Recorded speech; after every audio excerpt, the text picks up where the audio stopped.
નમસ્કાર બાલમિત્રો, PP Savani Vidyabhavan home learning કાર્યક્રમમાં આપ સૌનું સ્વાગત કરે છે. વિષય સામાજિક વિજ્ઞાન, ધોરણ 7. આજનો એકમ દિલ્હી સલ્તનત. બાળકો, આપણે પાઠ 1માં જોયું કે 500 વર્ષ જૂના રાજપૂત શાસનનો અંત આવ્યો અને તેની સાથે દિલ્હી સલ્તનતની સ્થાપના થઈ. પ્રાચીન કાળથી દિલ્હી ભારતની રાજનીતિના ક્ષેત્રમાં કેન્દ્ર સ્થાને રહ્યું છે. એટલે કે દિલ્હીની ગાદી ઉપર બેસવા માટે દરેક રાજાની ઈચ્છા હતી. પછી એ રાજપૂત રાજાઓ હોય કે મુઘલોનું આક્રમણ હોય કે પછી અંગ્રેજોનું આક્રમણ હોય, દરેકને દિલ્હીની ગાદી ઉપર બેસવું હતું. આથી વારંવાર આક્રમણો થતા હતા. આથી કહી શકાય કે પ્રાચીન કાળથી દિલ્હી છે એ રાજનીતિક ક્ષેત્રમાં કેન્દ્ર સ્થાને રહ્યું છે. 12મી સદીમાં તોમુર અને ચૌહાણ વંશના રાજપૂતોનું શાસન હતું. ત્યારે દિલ્હી છે એ વેપાર અને વાણિજ્યના ક્ષેત્રમાં પણ કેન્દ્ર સ્થાને રહ્યું હતું. અને 13મી સદીમાં દિલ્હી સલ્તનતની સ્થાપના થઈ. એટલે કે ઈસવીસન 1206 થી ઈસવીસન 1526 દરમિયાન આ જે સમયગાળો છે તે દિલ્હી સલ્તનત તરીકે ઓળખવામાં આવે છે. એટલે કે ઉત્તર ભારતના વિશાળ સામ્રાજ્યના વિસ્તાર ઉપર શાસન કરનાર શાસકોને, સુલતાનને અને તેના શાસનકાળને દિલ્હી સલ્તનત તરીકે ઓળખવામાં આવે છે. હવે જો આ શાસકો હતા એ મૂળભૂત રીતે તુર્ક અને અફઘાનના વતની હતા. તમને કોઈ પૂછે કે તમારું વતન ક્યાં છે, તો આપણે આપણા જે ગામડું હોય છે આપણું વતન એનું નામ આપીએ છીએ ને આપણે બધા. એમ આ જે શાસન કરનાર છે દિલ્હી સલ્તનત ઉપર, દિલ્હીની ગાદી ઉપર, એ શાસકો છે તુર્ક અને અફઘાનના વતની હતા. આમ ઉત્તર ભારતના વિશાળ સામ્રાજ્ય ઉપર આ દિલ્હી સલ્તનતના શાસકોએ લગભગ 350 વર્ષ સુધી શાસન કર્યું. આ શાસન કરનાર શાસકોમાં 5 વંશોના શાસકોએ શાસન કર્યું. એમાં ગુલામ વંશ, ખિલજી વંશ, તુઘલક વંશ, સૈયદ વંશ અને લોદી વંશ. આમાં 5 વંશોના શાસકોએ દિલ્હીની ગાદી ઉપર શાસન કર્યું. તો આ પાઠમાં આપણે આ 5 શાસકો વિશે અને એની સાથે સાથે વિજયનગર સામ્રાજ્ય અને બ્રહ્મની રાજ્યનો પણ આપણે અભ્યાસ કરવાનો છે. પરંતુ તે પહેલાં આ 5 વંશોના શાસકોમાં આપણે સૌથી પહેલાં ગુલામ વંશ વિશે જોઈએ. જો ગુલામ વંશનો સમયગાળો ઈસવીસન 1206 થી ઈસવીસન 1290નો ગણાય છે. આપણે પાઠ 1માં તમે ભણી ગયા છો અને વાત પણ થઈ હતી કે તરાઈનું યુદ્ધ કઈ સાલમાં થાય છે. કે તરાઈનું યુદ્ધ, બીજું યુદ્ધ છે એ 1192માં થાય છે અને તરાઈનું પ્રથમ યુદ્ધ છે એ 1191માં પૃથ્વીરાજ ચૌહાણ અને મોહમ્મદ શહાબુદ્દીન ઘોરી વચ્ચે થાય છે. અને આ બંનેમાં પૃથ્વીરાજ ચૌહાણની જીત થાય છે અને શાહબુદ્દીન ઘોરી છે એ માંડ માંડ પોતાનો જીવ બચાવીને ભાગી જાય છે અને પૃથ્વીરાજ છે એનો વિજય થયો છે. આથી એ ભટીડા જઈને ઉત્સવ મનાવે છે અને પોતાના રાજ્યની કિલ્લેબંધી કરવાનું એ ભૂલી જાય છે. અને ત્યાર પછી બીજા વર્ષે એટલે કે ઈસવીસન 1192માં તરાઈના બીજું યુદ્ધ થાય છે. આથી બીજા વર્ષમાં શાહબુદ્દીન ઘોરી છે એ એક અશ્વદળ તૈયાર કરે છે. એણે એવું અશ્વદળ તૈયાર કર્યું કે ઘોડા હોય એના પગના તળિયે નાળ જડાવ્યા, જેથી યુદ્ધમાં ઘોડા છે તેજ ગતિએ દોડી શકે.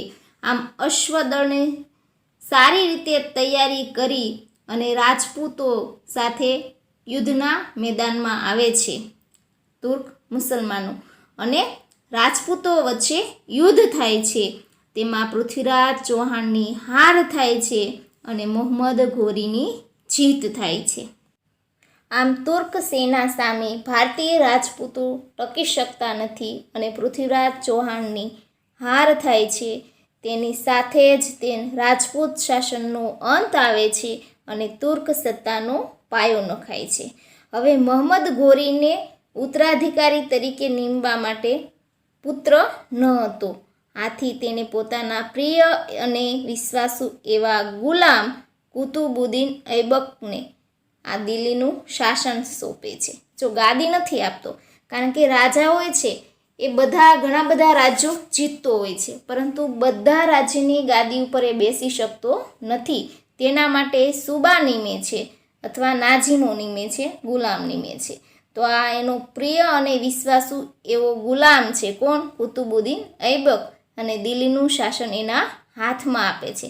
જો આ કુતુબુદ્દીન ઐબક છે એ સૌંદર્યની દ્રષ્ટિએ એટલો બધો રૂપાળો નથી, પરંતુ મહંમદ ઘોરીએ એને ઐબક નામ આપ્યું છે. ઐબક એટલે કે ચંદ્ર સમાન મુખવાળો એવું નામ આપે છે. અને આ ઐબક છે એ 5 વર્ષ સુધી દિલ્હીની ગાદી ઉપર શાસન કરે છે. જો કુતુબુદ્દીન ઐબક એ મામલુક વંશનો હોવાથી આ વંશને ગુલામ વંશ કે મામલુક વંશ પણ કહેવામાં આવે છે. આમ એને 5 વર્ષના શાસન દરમિયાન દિલ્હીની ગાદીને ઊંચી લાવવા માટે ઘણા સારા પ્રયત્નો અને કાર્યો પણ કર્યા. તમને ખબર હોય તો કુતુબ મિનાર ક્યાં આવેલો છે? દિલ્હીમાં આવેલો છે ને. તો આ દિલ્હીમાં જે કુતુબ મિનાર આવેલો છે તેને બંધાવવાનું કાર્ય કોણે કર્યું હતું? તો કે કુતુબુદ્દીન ઐબકે કર્યું હતું.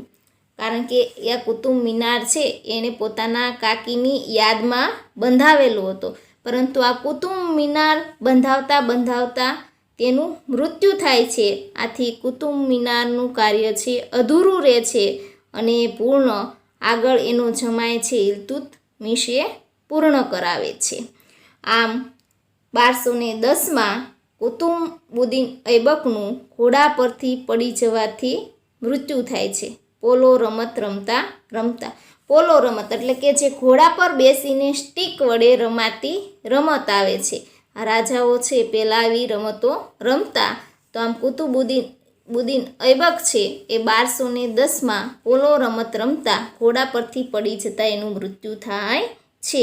અને ત્યાર પછી તેનો જમાય અને ગુલામ, જો એનો ગુલામ પણ છે અને એનો જમાય પણ છે એવો ઇલ્તુત્મિશ ગાદીએ આવે છે. તેને દિલ્હીની સલ્તનત સત્તાને સર્વોપરી બનાવવા માટે ઘણા પ્રયત્નો કર્યા. કારણ કે ગુલામ વંશનો સાચો સ્થાપક કોને ગણી શકાય? તો કે ઇલ્તુત્મિશને. આ ગુલામ વંશનો સાચો સ્થાપક કોણ? તો કે ઇલ્તુત્મિશ છે. એને દિલ્હીની સત્તાને સર્વોપરી બનાવવા માટે ચહેલગાહની રચના કરી, એટલે કે સ્થાપના કરી. ચહેલગાન એટલે કે 4 ગાન એવા 40 તુર્કી અનુભવી અમીરોના દળની રચના કરી અને તેને રાજધાની લાહોરથી દિલ્હી સ્થળાંતર કર્યું. એટલે કે એક જગ્યાએથી બીજી જગ્યાએ લઈ ગયું. રાજધાની લાહોર હતી તેને તે દિલ્હી લઈ ગયું. અને આજે કુતુબ મિનાર બનતા કુતુબુદ્દીન ઐબક મૃત્યુ પામ્યા હતા. એ કુતુબ મિનારનું કાર્ય પણ આ ઇલ્તુત્મિશે પૂર્ણ કરાવ્યું. પણ ઇલ્તુત્મિશને લાગ્યું કે મારા અવસાન પછી મારી ગાદી કોણ સંભાળશે? કારણ કે તેને પુત્ર તો હતા, પણ તેના ઉપર તેને વિશ્વાસ હતો નહીં. કારણ કે તેના પુત્ર છે એટલા નીડર બહાદુર ન હતા કે જે રાજ્યનો વહીવટ સારી રીતે કરી શકે. તેના પુત્રમાં એવી વહીવટી કાર્યક્ષમતા હતી નહીં. તેથી તેણે તેની પુત્રીને ઉત્તરાધિકારી તરીકે નિયુક્ત કરી અને તેનું નામ છે રઝિયા સુલતાન. આમ રઝિયા સુલતાનનો સમયગાળો ઈસવીસન 1236થી ઈસવીસન 1240 એટલે કે 4 વર્ષ સુધી એણે દિલ્હીની ગાદી ઉપર શાસન કર્યું. જો કે સલ્તનત યુગની સર્વપ્રથમ અને એકમાત્ર તે સ્ત્રી શાસિકા હતી. તમને પૂછવામાં આવે કે દિલ્હીની ગાદી પર સલ્તનત યુગ દરમિયાન સૌપ્રથમ સ્ત્રી કઈ હતી? તો કે રઝિયા સુલતાન. કારણ કે એ 325 વર્ષના શાસનમાં આ પ્રથમ અને આખરી સ્ત્રી હતી. કોણ? તો કે રઝિયા સુલતાન. રઝિયા સુલતાન છે એ ખૂબ બહાદુર અને નીડર વ્યક્તિ હતી. કારણ કે યુદ્ધમાં પણ એ પુરુષોના કપડાં પહેરીને લડવા માટે જતી હતી. કારણ કે એ સમયના ઇતિહાસકાર છે મિન્હાજ ચિરાજ એ પણ સ્વીકારે છે કે તેના ભાઈઓમાં એ કાબેલ અને કાર્ય કરવા માટે, વહીવટ કરવા માટે સક્ષમ સ્ત્રી હતી.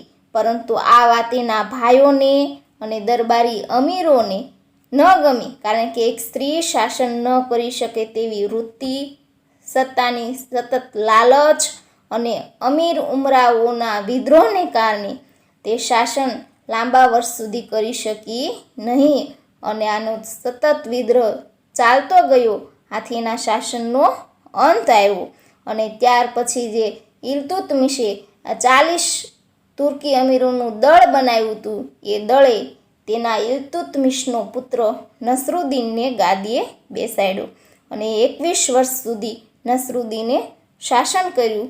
ત્યારબાદ તેનું મૃત્યુ થાય છે અને દિલ્હીની ગાદી પર આવે છે ગયાસુદ્દીન બલબન.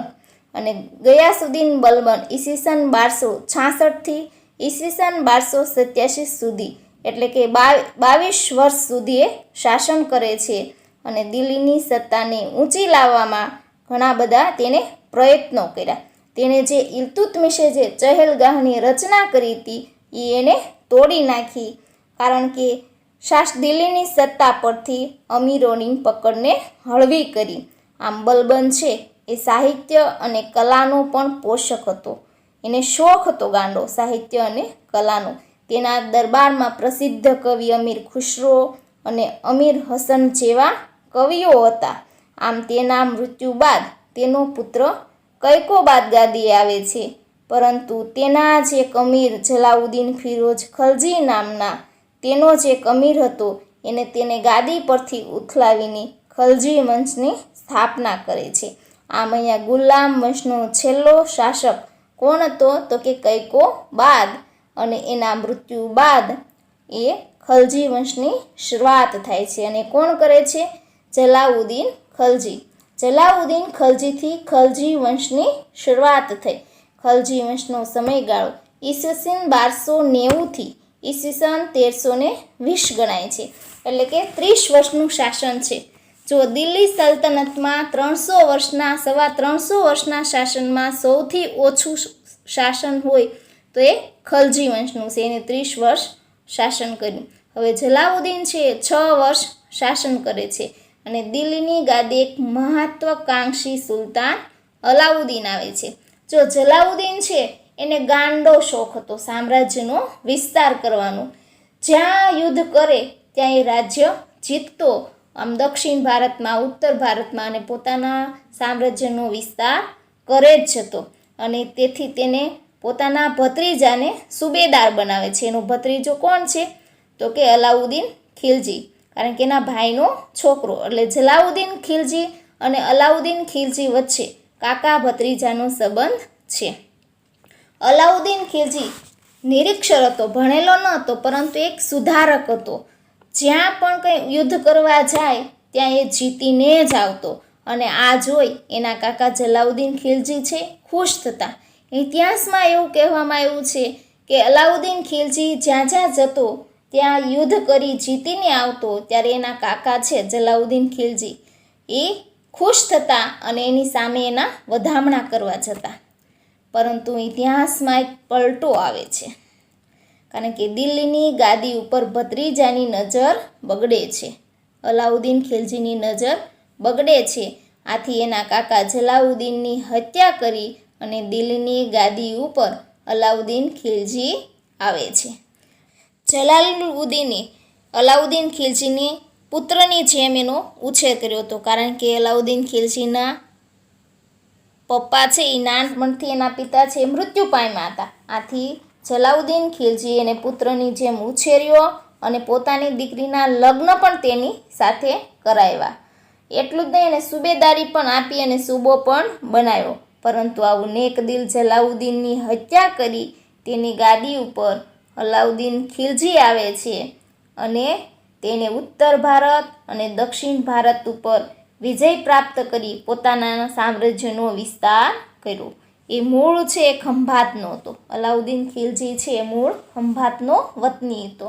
જો તેણે પોતાના ઘોડાને પણ દાગ અને સૈનિકોના ચહેરા લખવાની પદ્ધતિ અપનાવી. ઘોડાને દાગ અને ચહેરાની પ્રથા અપનાવી. દાગ એટલે કે પોતાના યુદ્ધમાં લડવા માટે જાય તો પોતાના ઘોડાને ઓળખી શકે એટલા માટે એના ઉપર સિમ્બોલ દાગ છાપવામાં આવ્યા અને સૈનિકોનું આખું રજિસ્ટર રાખતો, એના ચહેરાને પઢી શકે, ક્યાંથી આવે છે, કેવો છે, કેટલા સૈનિકોએ, આખું એની રજિસ્ટરની યાદી તૈયાર રાખતો. આમ એને દાગ અને ચહેરા પ્રથા પણ અપનાવી હતી. આ ઉપરાંત તેને દિલ્હીમાં સ્થાયી સેનાની શરૂઆત પણ કરી હતી, કારણ કે સેનાને રોકડ વેતન આપી અને દિલ્હીમાં સ્થાયી સેનાની શરૂઆત કરી હતી. આ ઉપરાંત મને એક પ્રસંગ આવે છે યાદ, એ તમારા પાઠ્યપુસ્તકમાં નથી, પરંતુ આપણા ગુજરાત ઉપર પણ અલાઉદ્દીન ખિલજીએ અનેક આક્રમણો કરેલા છે. તેમાં ગુજરાતમાં કર્ણદેવનું શાસન હતું, ત્યારે તેની પત્ની કમલાદેવી એ અત્યંત સ્વરૂપવાન રાણી હતી. હવે અલાઉદ્દીન ખિલજી છે એ ચારિત્ર્યની દ્રષ્ટિએ આપણે સારો માણસ કહી શકીએ નહીં, કારણ કે એ સ્વરૂપવાન જે રાણી જુએ એની સાથે એ લગ્ન કરી લેતો અને યુદ્ધ કરતો રાજા. જો એ રાજા છે એ યુદ્ધમાં હારી જાય તો એની રાણી સાથે એ લગ્ન કરી લેતો. તો આ કર્ણદેવનું શાસન હતું અને કમલાદેવી છે અત્યંત સ્વરૂપવાન રાણી હતા. આથી યુદ્ધમાં કર્ણદેવનું મૃત્યુ થાય છે. ત્યાર પછી અલાઉદ્દીન ખિલજી છે કમલાદેવી સાથે લગ્ન કરે છે અને કમલાદેવીને એક પુત્રી છે દેવળ દેવી. તો આ દેવળ દેવી કર્ણદેવ અને કમલાદેવીની પુત્રી છે. એને કમલાદેવી સાથે લઈ જાય છે. અલાઉદ્દીન ખિલજીની સાથે લગ્ન કરે છે ત્યારે દેવળ દેવી પણ તેની સાથે જાય છે અને આ દેવળ દેવીના લગ્ન છે એ અલાઉદ્દીન ખિલજી પોતાના પુત્ર ખિજરશાહ સાથે કરાવે છે. આ ઉપરાંત બીજું ચિત્તોડગઢ પર આક્રમણ, જો ચિત્તોડનું આક્રમણ કહેવાય છે, જેનો રાજા છે રતનસિંહ અને રતનસિંહની રાણી છે પદ્માવતી. તમને આ પિક્ચર જોયું હોય તો દીપિકા પાદુકોણનું છે પદ્માવત. કારણ કે રતનસિંહ યુદ્ધમાં લડતો લડતો હારી જાય છે અને આ પદ્માવતી છે અત્યંત સ્વરૂપવાન રાણી છે. આથી અલાઉદ્દીન ખિલજી તેની સાથે લગ્ન કરવા માટે જાય છે. ત્યારે પદ્માવતી એવું વિચારે છે કે અલાઉદ્દીન ખિલજી સાથે લગ્ન કરવા કરતાં જોહર ધારણ કરવું વધારે સારું છે. જોહર એટલે કે અગ્નિમાં સ્નાન કરવું. અને આ પદ્માદેવી રતનસિંહનું મૃત્યુ થાય છે અને અલાઉદ્દીન ખિલજી લગ્ન કરવા માટે આવે છે એ પહેલાં જ પદ્માવતી છે જોહર ધારણ કરી લે છે. આમ અનેક આક્રમણો અલાઉદ્દીન ખિલજીએ કર્યા છે, પરંતુ જો એ સુધારાની દ્રષ્ટિએ ઇતિહાસમાં પ્રસિદ્ધ છે. તેને વસ્તુઓના ભાવનું નિયમન, બજાર પર નિયંત્રણની પદ્ધતિ, આ બધા સુધારા કર્યા હતા. જો ઓછું તોલનાર વેપારીઓના શરીરમાંથી તેટલો માંસનો ટુકડો કાઢી લેવાનો. કોઈ વેપારી કોઈ વસ્તુ ઓછી આપે તો તેટલો માંસનો ટુકડો તેના શરીરમાંથી કાઢી લેવો, એવો આદેશ આપેલો. આ ઉપરાંત વેપારમાં લાયસન્સ પ્રથા, સંગ્રહખોરીની મનાઈ, બજાર ઉપર નિયંત્રણ, જમીન માપણી, જમીન ઉપર 50% કર, આવા બધા એને વહીવટી સુધારા કર્યા હતા. આમ ત્યારબાદ તેનું અવસાન થાય છે અને રાજ્યમાં ચારે તરફ અંધાધૂંધી ફેલાય છે અને આ સાથે ખલજી રાજવંશનો અંત આણી દિલ્હીની ગાદીએ તુઘલક શાસનની શરૂઆત થાય છે અને તુઘલક શાસનની શરૂઆત કરનાર ગયાસુદ્દીન તુઘલક હતો. તો તુઘલક વંશનો સમયગાળો ઈસવીસન 1320 થી ઈસવીસન 1414 ગણાય છે. એટલે કે તુઘલક વંશે દિલ્હીની ગાદી ઉપર 94 વર્ષ શાસન કર્યું. જો સૌથી વધુ વર્ષો સુધી શાસન કરનાર વંશ તુઘલક વંશ છે અને સૌથી ઓછું દિલ્હીની ગાદી ઉપર શાસન કરનાર વંશ એ ખલજી વંશ છે. તો તુઘલક શાસનની શરૂઆત કરનાર ગિયાસુદ્દીન તુઘલક હતો.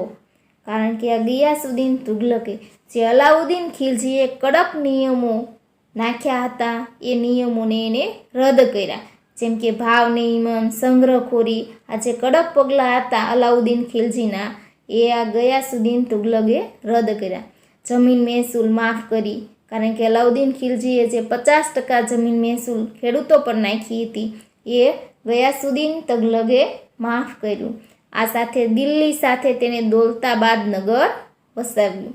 દિલ્હી સાથે દૌલતા નગર એને વસાવ્યું અને ત્યારબાદ તેનું અવસાન થયું અને દિલ્હીની ગાદી પર મોહમ્મદ બિન તુગલક આવે છે. અને તેનું મૂળ નામ શું હતું? જોના ખાન બિન તગલક હતું. એનું નામ મૂળ જોના ખાન બિન તગલક હતું, પણ તે મોહમ્મદ બિન તગલકના નામથી ઓળખાય છે. તે 13 વિષયોમાં નિષ્ણાંત હતો. આથી તેને તરંગી સુલતાન નામ આપવામાં આવ્યું હતું, કારણ કે તે જે કંઈ આયોજન કરતો તે આયોજન સમજવાની અને અમલમાં મૂકવાની ક્ષમતા તેના અધિકારીમાં નહોતી. તેને કારણે લોકો તેને હાંસી અને મજાક ઉડાડતા. લોકો તેને તરંગી સુલતાન કહેતા. આમ જોવા જઈએ તો એ લોકોની ભલાઈ માટે કાર્ય કરતો. એવા ઘણા સારા કાર્યો પણ એને કર્યા છે. જો દિલ્હી રાજધાની બદલીને દૌલતાબાદ લાવ્યો, કારણ કે દિલ્હી ઉત્તર ભારતમાં આવ્યું, તેની બાજુમાં પાકિસ્તાન આવ્યું. આથી તેના પર દિલ્હી પર વારંવાર આક્રમણ થતું.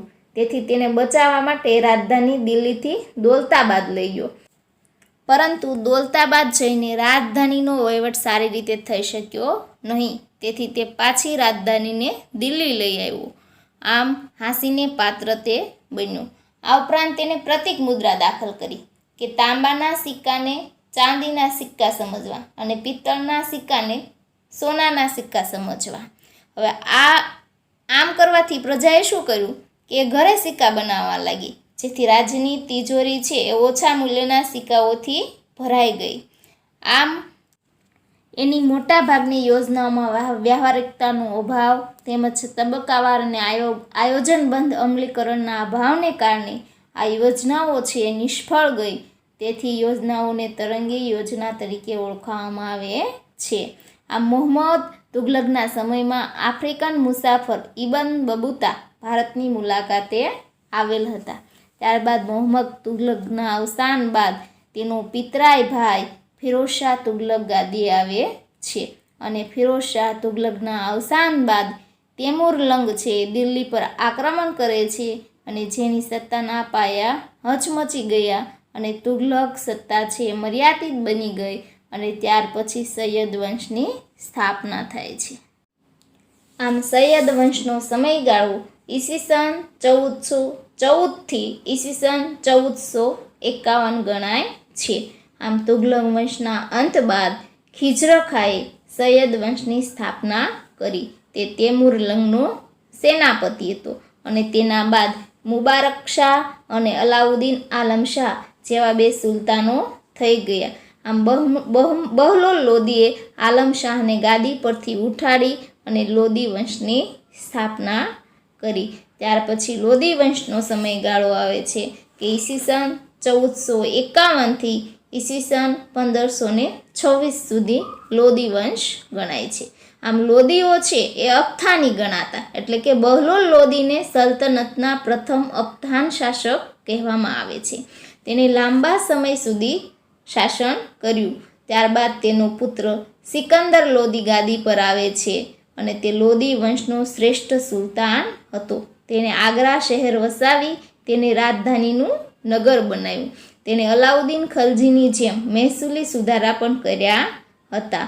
આમ તેના બાદ ઇબ્રાહિમ લોદી આવે છે ગાદી પર, અને આ ઇબ્રાહિમ લોદી એ લોદી વંશ અને દિલ્હી સલ્તનત કાળનો આખરી સુલતાન હતો, એટલે કે છેલ્લો સુલતાન હતો દિલ્હીની ગાદી ઉપર દિલ્હી સલ્તનત કાળનો. આમ એને તુર્ક અમીરો સાથે અન્યાયપૂર્ણ વ્યવહાર કરવાને કારણે, કારણ કે ઇબ્રાહિમ લોદી છે એને તુર્ક અમીરો સાથે અન્યાયપૂર્ણ વ્યવહાર કર્યો, અને એના કારણે તેના જ કાકા આલમ ખાએ બાબરને ભારત પર આક્રમણ કરવા કહ્યું. અને પાણીપતના પ્રથમ યુદ્ધમાં, એટલે કે 25 એપ્રિલ 1526માં બાબરની સામે તેનું યુદ્ધ થાય છે. એમાં બાબરની જીત થાય છે અને ઇબ્રાહિમ લોદીની હાર થાય છે, અને તે મૃત્યુ પામે છે. આમ સમગ્ર સલ્તનત સત્તાકાળના યુદ્ધમાં ને 325 વર્ષના દિલ્હી સલ્તનતના શાસન દરમિયાન એકમાત્ર મૃત્યુ પામનાર ઇબ્રાહિમ લોદી હતા.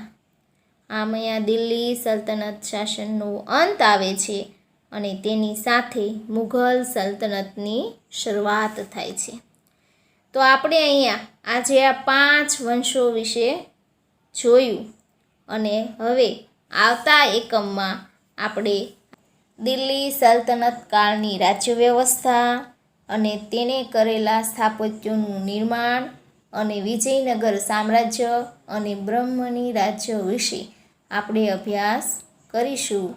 હવે આપણે આવતા એકમમાં મળીશું. ત્યાં સુધીમાં તમને આ પાઠ સાથે આપેલ PDF સ્વામાં સારા અક્ષરે લખવાની રહેશે.